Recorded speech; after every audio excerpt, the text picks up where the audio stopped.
Welcome to this Web Extra for Frontiers, and joining me now, Michael Carey and Edgar Blatchford, journalism veterans, and they are guests on this week's show. We are deep into discussions all over the state about what is the fate of the Alaska Dispatch newspaper, Alaska's largest newspaper, buried under millions and millions and millions of dollars of debt. And, I think maybe one of the things that we didn't talk about on the show that would be good to get into is what are the biggest stumbling blocks? Well, for the new owners of the Dispatch, that would be the Binkley family or the younger Binkleys. It's getting a reliable place to print the newspaper, that is the printing press, and work out the relationship with GCI so they can continue to print the newspaper and sell it.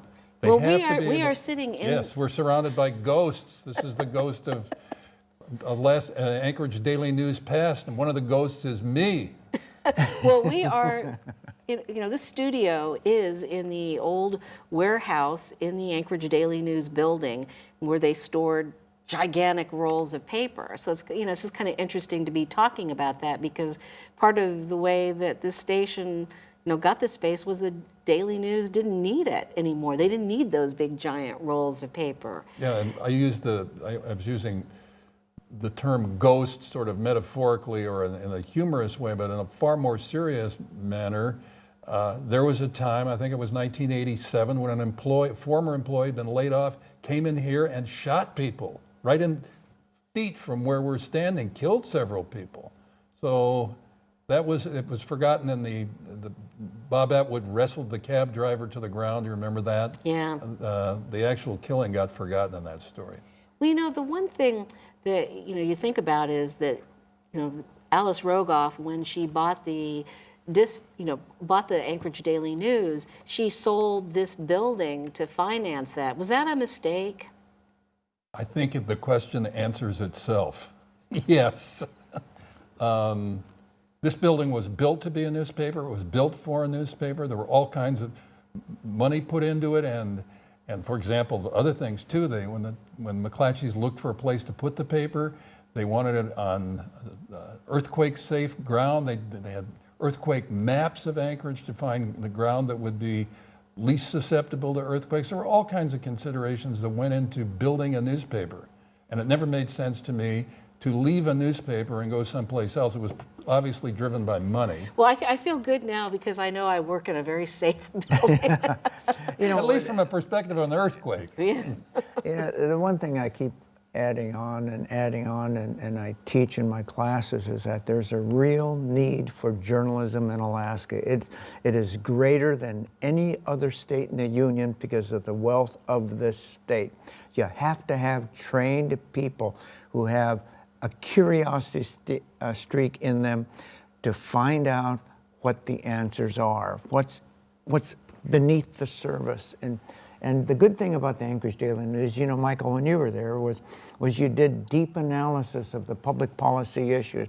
Those are so critically important. And, I don't want to sound like a politician, but That's the worst thing you could do. Yeah, but there's a desperate need for information, and you've got to have people that go in and dig and find out what's happening behind the scenes.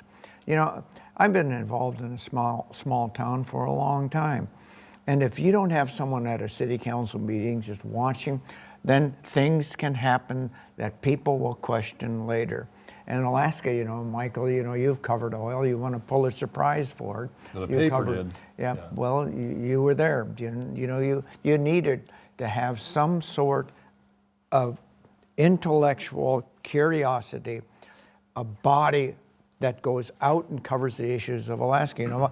I also teach in Alaska Native corporations, and you can't really trust everything that comes from an Alaska Native corporation, because those are public relations tools. They get out to say, to the shareholders that we're doing an excellent job on behalf of shareholders. That's not journalism. That's public relations. That's telling the good guys inside the good things that they do, and they don't necessarily tell, what a journalist look at. You Well, know? Steve Heimel, who recently retired from the Alaska Public Radio Network, called it news like substance. Looks like news, smells like news, but it ain't news. And you know, I do find as a journalist that we are often, you know, due to resources, resorting to press release stories. Well, one of the things that the public, what they particularly don't like, they don't like a fast one if the politicians have done that. They don't like it if there's a giveaway or a sweetheart deal. But they, just on a day-to-day basis, they don't like to be responding, well, nobody told me. I didn't know that was happening. When did somebody say that? And of course, there are some people who don't read the newspaper or don't pay attention, and they're in that box all the time. But for the general public, they'd like to know what is being done get more information about their local school district than just a note that comes home with their child. Yeah, and the other thing about, you know, what's happening with the internet is that anybody can be a journalist. You can just go online, you can call yourself a journalist, but that doesn't necessarily, you know, what you're talking about.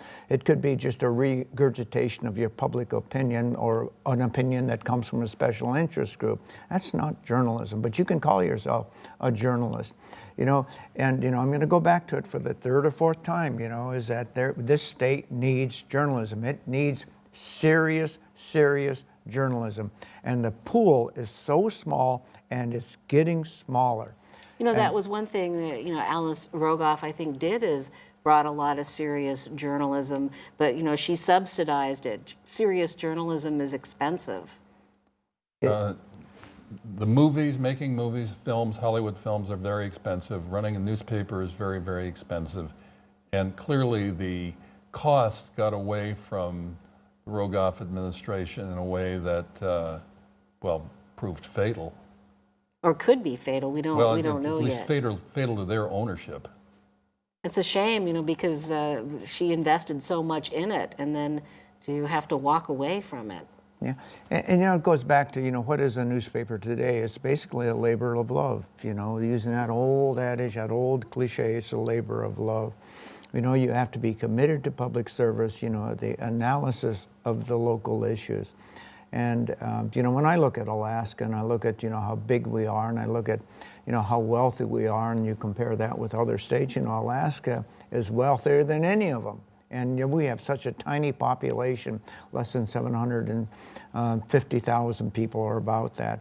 We're incredibly wealthy, and then I just don't like to see Alaskans being taken advantage of.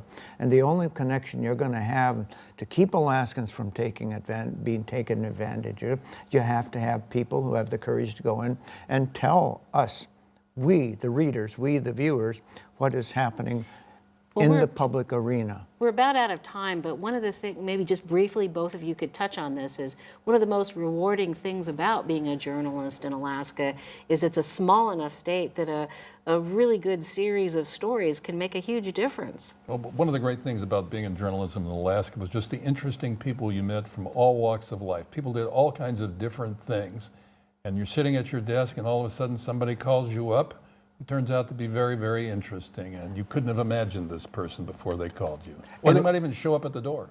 And let me just add that Alaskans are interesting. You know, Alaskans, we are interesting to people from the lower 48. You know, if you want a story that's going to be repeated, base it in Alaska and talk about Alaska. It's going to be picked up somewhere in some boring state. You know, and right, Fairbanks people are the most interesting of all, right, Michael? Yeah, that must be it. All right, well, I want to thank both of you for joining us. And again, Frontiers on Sunday, 4:30 and 10:30. So thanks for joining us. Thank you.